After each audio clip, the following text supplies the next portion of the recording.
Welcome to a special edition of Built to Sell Radio.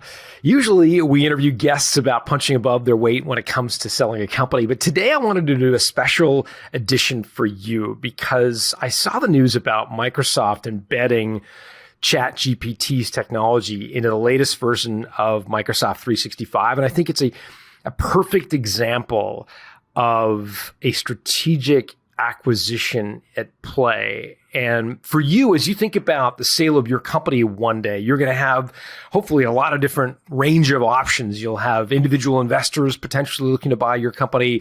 Maybe you'll be interesting to a private equity group. And then there's this other segment of potential buyers called strategic acquirers, who by definition have some sort of strategic asset that makes their company, your company, more valuable in their hands. Maybe they've got a distribution channel. They've got a market that they can penetrate with your product, et cetera. And so today I want to dedicate our entire episode to helping you discover your strategic acquirer. And by the way, strategic acquirers are more likely to pay a premium to buy your business. Why? Because there's additional value to capture.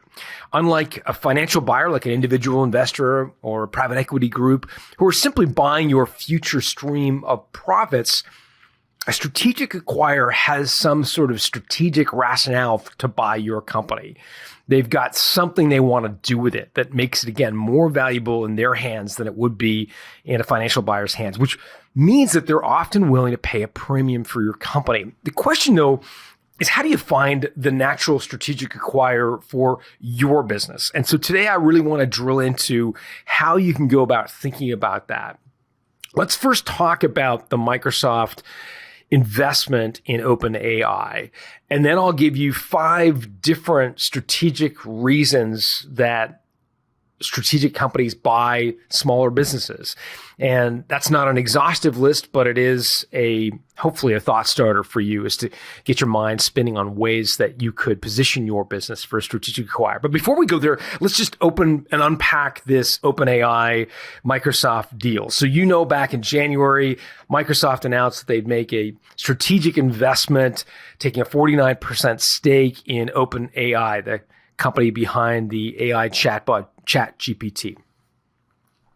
Pretty cool investment, and they made a lot of noise when it happened. But last week, they announced something that was really interesting. They announced that they would integrate the OpenAI technology into a product called Copilot, which will sit next to or be nested alongside with the Microsoft 365 application. So Microsoft 365 as all the old products we've known and loved for years, right? So Excel, Microsoft Word, Microsoft PowerPoint. I mean, we've all been using these things for decades. And they will now come in the future with this Copilot feature, which essentially allows you to use the AI technology to do really cool things. So analyze an Excel spreadsheet, take a group of disparate notes and turn it into a PowerPoint or a Word proposal, take a script and make a PowerPoint proposal. All of these things are being enabled by this ChatGPT technology. And what's really fascinating about this marriage is the economic benefit that Microsoft stands to gain from this inclusion of Copilot. So if you think about it, Microsoft has 370 million, if you can believe it, commercial Office 365 users. So businesses using Office 365, they have 370 million of them. And so if 10% of them upgrade to an AI enhanced license, Financial Times reported a $14.9 billion upcharge that Microsoft would enjoy. In other words, Microsoft would get $14.9 billion of new revenue if they were to embed this Copilot feature into a Microsoft 365 license. And 10% of their commercial customers, these are people who use 365 for business, were to upgrade as a result of the AI enhanced upgrade opportunity. $14.9 billion. Now remember, they've invested $10 billion in OpenAI. So they automatically stand to gain their entire investment back in simply upgrading Microsoft 365 customers. Now, that's just Microsoft 365, but Microsoft, as you know, has a massive business across many consumer and business-to-business product lines. And you can start to see if they can make that much money off just Office and the old Excel, Word, and PowerPoint combination. Can you imagine how much this opportunity could be for Microsoft if they start to graft this new technology across all of their different business lines? And so you can start to imagine yourself as a Microsoft executive in a situation where it's hard to not win by buying or investing in OpenAI, the company, again, behind ChatGPT. And that's really the definition of a strategic acquisition, where the acquiring company has some asset that you do not have, but that makes your company incredibly valuable to them in their hands. And so I want to turn to 5 rationales, 5 strategic reasons big companies buy little ones. Now, is this an exhaustive list? Absolutely not. There are lots of reasons big companies buy little ones, and there's lots of strategic rationales. But I want to give you 5, I would say, of the most common rationales, because I think it will get your wheels turning. And what I want you to do as a result of this podcast is develop a list of potential acquirers that you think have some sort of strategic reason to buy your business. Again, this is not intended as an exhaustive list of strategic rationales or theses, as investors talk about, but it's simply to get your wheels turning. Number 1 on our list of why big companies buy little ones is to get their hands on a new product to sell their existing customers. If you've got a product that a large company and their customer base would find attractive, that's likely to be a good potential strategic acquirer for you. And I'll give you an example of this. We interviewed Stephanie Breedlove back in 2016. I'll put a link to the episode in the show notes so you can take a look. But Stephanie built a great little payroll company. She had a niche where she focused on doing payroll for parents who have a nanny to pay. So this is her niche. And so you can imagine yourself, you've got a babysitter to pay, and you've got 2 choices. You can go to ADP or Paychex and you'll get the runaround because they're not really geared to setting up payroll for one person. Or you can go to Breedlove's company that specializes exclusively on setting up payroll for people who have a nanny to pay. So when Breedlove looked out on the landscape and said, well, who would have a strategic reason to buy her company? She quickly stumbled across Care.com. So Care.com, you may know, is like the kind of Angie's List of the babysitting market. If you're in the need of a babysitter or an au pair or someone to watch your kids, you can plug in your city in a search field on Care.com, and it will spit out a list of 5-star rated babysitters in your local market. So this is a cool company. It's got 7 million subscribers, 7 million people who have opted into Care.com by the time Breedlove and Associates approached them. Stephanie had just 10,000 customers. And she said, look, I mean, if 1% of those 7 million subscribers buy my payroll service, that's 70,000 customers. That's a business 7 times our size today. At the time of the acquisition, Stephanie had $9 million in revenue on the backs of 10,000 customers. Care.com bought that little $9 million business for $54 million, or 6 times top line revenue. Why? Because they did the math. They simply said they can't lose with 7 million subscribers, 7 million parents who have a nanny to pay. It would be almost inconceivable they couldn't get at least 1% of those existing subscribers to buy Breedlove's service. And again, that was a business 7 times the size. So overnight, they flipped the switch, they turn it on, and it's a winning accretive acquisition for Care.com. So look, number 1 reason that big companies buy little ones is to get their hands on a new product to sell their existing set of customers. Reason number 2 big companies buy little ones is to lower their customer acquisition costs, lower their CAC. when you reach a point of maturation as a big company, it becomes harder and harder to win new customers, right? Like all the low-hanging fruit has been picked off the plant, and it becomes harder and harder for you to acquire new customers. And so your CAC starts to go up as you mature as a business, meaning your customer acquisition costs for each new customer you're trying to acquire, it's costing you more and more and more. And nowhere is that felt more seriously than in software, which is why HubSpot bought The Hustle, Sam Parr's business. And we interviewed Sam a couple of months ago on this show. And so I'll link to it in the show notes of this episode. But HubSpot is a great business with a challenge, and that is that it costs more and more to acquire customers. And what The Hustle had built was a great following of small business owners who received their daily email on running and growing a business. And so it wasn't that much of a stretch for HubSpot to realize that by acquiring Sam's company, they would have a built-in channel to a market audience that all need, or many of whom need, HubSpot's product.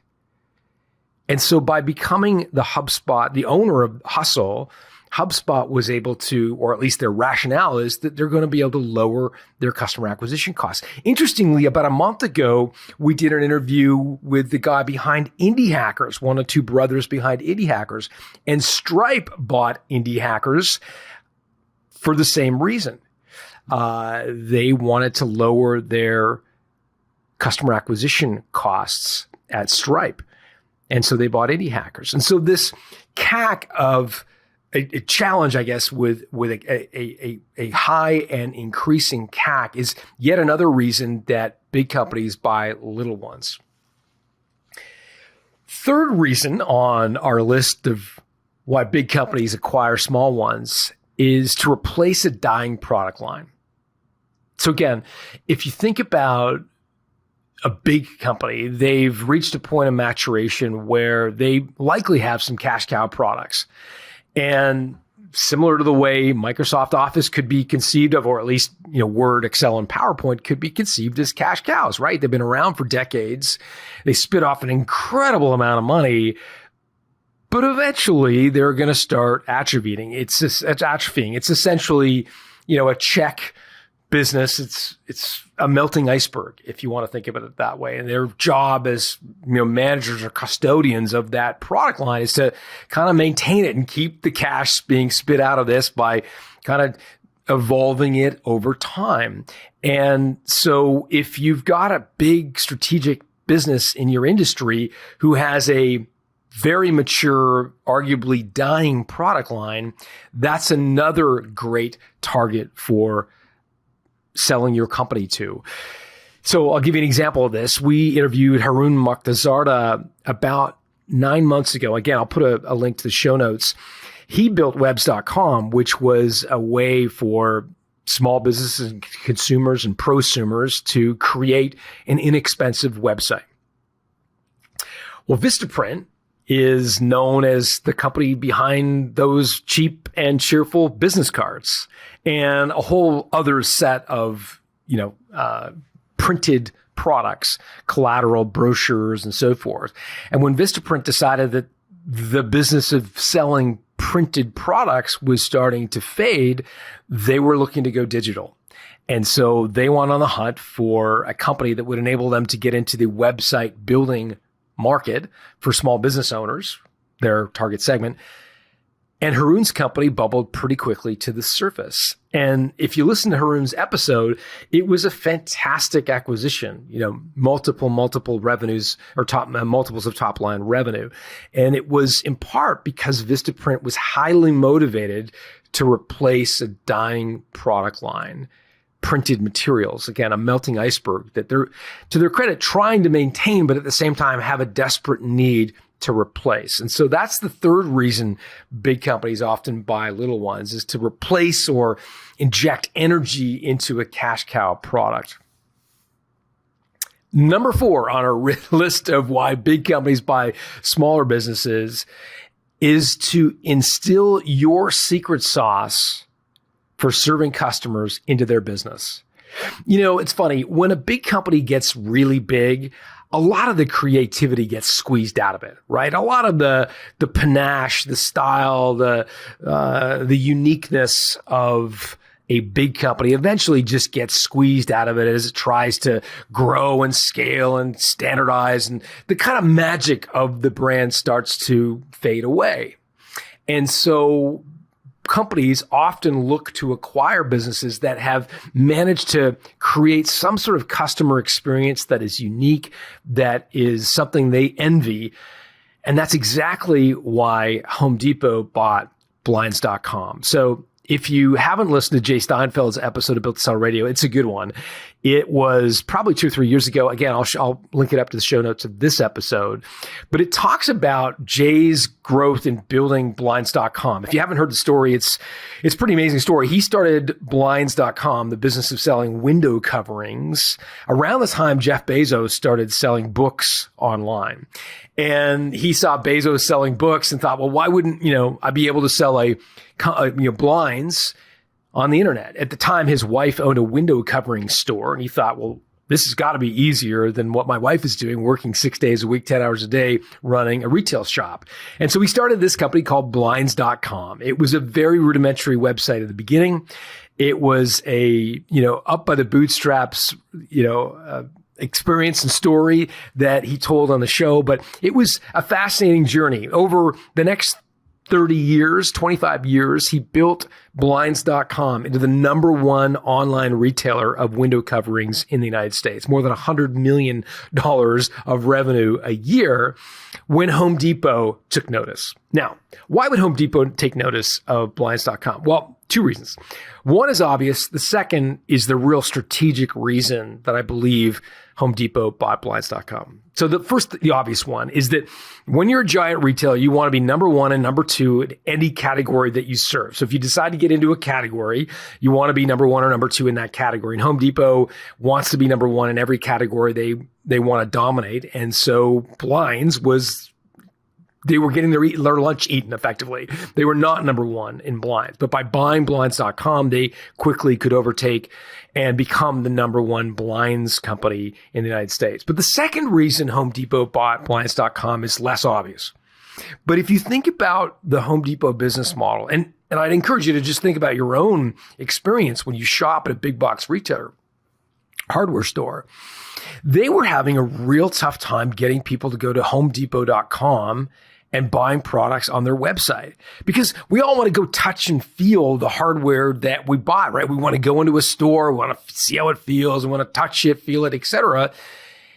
And Home Depot couldn't figure out how to get people migrated over to their online channel, where it would be infinitely cheaper for them to serve customers, right? If you think about it, no bricks and mortar, no employees, no insurance, no parking lot, no heat, no hydro, no all those things that go into having bricks and mortar retail. They knew that if they could get people to buy on HomeDepot.com, they would take a huge swath of expenses out of their business model and jack up their profitability.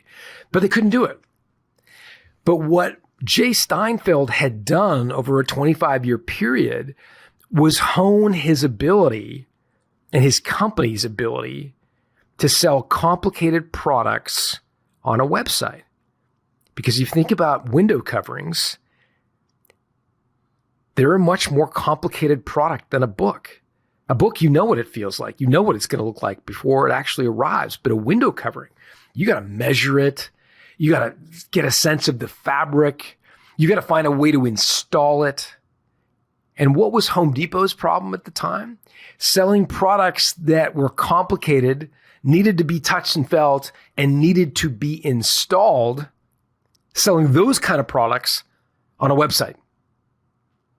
And Jay Steinfeld and his team at Blinds.com had cracked that code. And that is the second reason that Home Depot made a life-changing offer to Jay Steinfeld to acquire Blinds.com. Again, listen to the episode and you'll get all the kind of backstory, but it's a really good example of trying to kind of graft some secret sauce that you've created. Tony Hsieh, the late Tony Hsieh, and what he built at Zappos was in part not because of the shoes were any different that they were selling on Zappos, but it was the way they sold those shoes and the experience they gave those customers that Amazon wanted to inject into its business unit, which is one of the reasons they bought Zappos for, I think it was close to $1 billion before Tony Hsieh passed away. So that's the fourth reason that big companies buy little ones. And the fifth reason, and again, I'm presenting this as sort of a David Letterman's top 10 list. I'm not intending it to be a exhaustive list. All I want to do is get your mind spinning a little bit on who would be a natural acquirer, a strategic acquirer for your company. And the fifth reason that big companies buy little ones is to enter a brand new market. And so here, I'll tell you the story of Content Square and their acquisition of Hotjar. So if you haven't heard Dave Darmanan's episode, it is arguably one of the best episodes of Built to Sell Radio. We've been doing this show since 2015. It would rank, I would think, in the top 5 episodes of all time, both in terms of downloads, most commented, and just most enjoyable to listen to. So I would encourage you to listen to David Darmanan's episode. Again, I'll link up to it in the show notes. But Dave Darmanan built a wonderful company called Hotjar. Hotjar, if you haven't checked it out, is a way to see how people navigate your website, right? It's got a heat map and you can see where people click, and it's designed to help you understand how people navigate your website, and so you can make improvements to the navigation of your site. And Dave built an amazing business. Dave and his team and his partners built this amazing business, really getting small businesses and web development shops to use Hotjar. I mean, he dominated the SMB market. And again, he was just acquiring customers for pennies on the dollar and getting them hooked up and synced up with Hotjar. I'd have to go back and re-listen to the episode, but I think he got to 40 million in revenue, like almost from a standing start. It's an incredible growth journey.